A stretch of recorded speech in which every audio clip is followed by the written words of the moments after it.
नमस्कार दोस्तों, कैसे हैं आप सब। आज है 15 जुलाई मंगलवार और सावन का महीना तो वैसे भी अपने आप में खास ही होता है, लेकिन आज की खबरें भी कुछ कम नहीं है। कुछ भावुक कर देने वाली, कुछ दिल को छू लेने वाली और कुछ तो सीधे सीधे हमारी ज़िंदगी से जुड़ी है। तो बिना देर किए चलिए शुरू करते हैं आज की ताज़ा अपडेट्स। सबसे पहले चलते हैं सीधा उत्तराखंड की ओर। वहाँ के मुख्यमंत्री पुष्कर धामी जी ने पीएम मोदी से मुलाकात की और एक बड़ी डिमांड रख दी। बोले कि जो दिल्ली से मेरठ वाली RRTS ट्रेन बन रही है उसे सीधा हरिद्वार और ऋषिकेश तक ले जाओ। अब सोचिए दोस्तों, कितनी सहूलियत होगी तीर्थयात्री को, न ट्रैफिक न थकान, एकदम सीधा बाबा के दर्शन। अगली खबर दिल को छू लेने वाली है, जो कि सीधा उड़ीसा से आ रही है। एक कॉलेज छात्रा ने आत्मदाह की कोशिश की और इस घटना से पूरा राज्य हिल गया। लेकिन जो सबसे बड़ी बात रही, राष्ट्रपति द्रौपदी मुर्मू खुद एम्स भुवनेश्वर पहुंची, परिवार से मिली, बात की, दिलासा दिया। अगली खबर के लिए हम चलते हैं सीधा बनारस की ओर। 18 से 20 जुलाई के बीच वहाँ एक आध्यात्मिक सम्मेलन होने वाला है। केंद्रीय मंत्री मांडविया जी कह रहे हैं, युवा यहाँ आत्मचिंतन करेंगे, अपनी लाइफ की दिशा पर बात करेंगे। मतलब अब यूथ सिर्फ करियर पर नहीं, खुद की बात भी कर रहा है। ये बहुत ही बढ़िया पहल है। अगली खबर दिल्ली वालों के लिए है, जो कि मौसम ने बहुत ही बढ़िया कमाल किया है। दिल्ली NCR में दिन भर बारिश होती रही, जिससे मौसम खुशनुमा हो गया और लोगों को गर्मी से राहत मिली। कई इलाकों में तेज हवाएं चली और सड़कों पर पानी भर गया। चलिए अब नीति आयोग की ताज़ा रिपोर्ट पर बात करते हैं। उन्होंने ट्रेड वॉच क्वार्टरली नाम की रिपोर्ट निकाली है, जिसमें बताया गया है कि भारत की डिजिटल और टेक्नोलॉजी एक्सपोर्ट धड़ाधड़ बढ़ रहा है। मतलब अब जुगाड़ नहीं, तकनीक भी एक्सपोर्ट कर रही है हम। चलिए रुक करते हैं अगली खबर की ओर। साउथ से एक दुखद खबर आई है।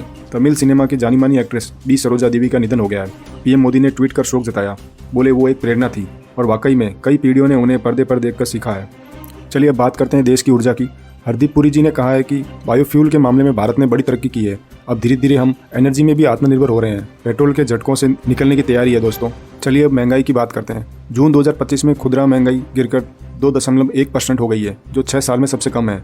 अब ये सुनकर अच्छा तो लगता है, लेकिन देखना यह है कि सब्जी वाला भी ये आंकड़े मानेगा कि नहीं। अगली खबर राष्ट्रपति भवन से सीधी आ रही है। राष्ट्रपति मुर्मू ने हरियाणा, गोवा और लद्दाख के लिए नए राज्यपाल और उपराज्यपाल नियुक्त कर दिए हैं। अब देखना है क्या इन बदलावों से प्रशासन की रफ्तार बढ़ेगी। चलिए सीधा गाँवों की ओर चलते हैं। मंत्री चंद्रशेखर जी बोले, अगर हमें 2047 तक इंडिया को डेवलप्ड बनाना है तो गाँवों को पहले बनाना होगा। बिल्कुल सही कहा, असली इंडिया तो वहीं बसता है। अगली खबर सीधा बिम्स्टेक सम्मेलन से आ रही है। सर्बानंद सोनोवाल बोले कि अब भारत समंदरों में भी ताकत बन रहा है। पोर्ट्स, वाटरवेज सब कुछ तेजी से विकसित हो रहा है। मतलब सिर्फ जमीन नहीं, पानी पर भी पकड़ मजबूत कर रहे हैं हम। चलिए अगली खबर देखते हैं। अब एक सर्वे सामने आया है जो बहुत कुछ कहता है। 92% भारतीय युवा अगर वीजा और सपोर्ट मिले तो विदेश में काम करना चाहते हैं। टैलेंट है हमारे पास, बस सपोर्ट सिस्टम चाहिए। चलिए अब विदेश नीति की तरफ भी एक नजर डालते हैं। S जयशंकर ने फ्रांस को उनके नेशनल डे की शुभकामनाएं दी और चीन के उपराष्ट्रपति से मिलकर रिश्ते सुधारने की बात की, ताकि डिप्लोमेसी का संतुलन बना रहे, और यही जरूरी है। अगली खबर बहुत ही राहत भरी है। थोक महंगाई दर जून में 0.13% से कम हो गई है। खासकर खाने पीने की चीजें सस्ती हुई है, जो कि आम आदमी के लिए असली खबर है। चलिए अब चलते हैं भोलेनाथ की नगरी की तरफ। सावन के पहले सोमवार पर काशी और देवघर जैसे तीर्थों में भक्तों का मेला लग गया है। हर हर महादेव के नारों से पूरा माहौल शिवमय हो गया है। अब रेलवे की सुरक्षा को लेकर बड़ा फैसला सामने आया है। अब सभी कोच और इंजनों में CCTV कैमरे लगाए जाएंगे। मतलब अब ट्रेन यात्रा होगी और भी ज्यादा सुरक्षित।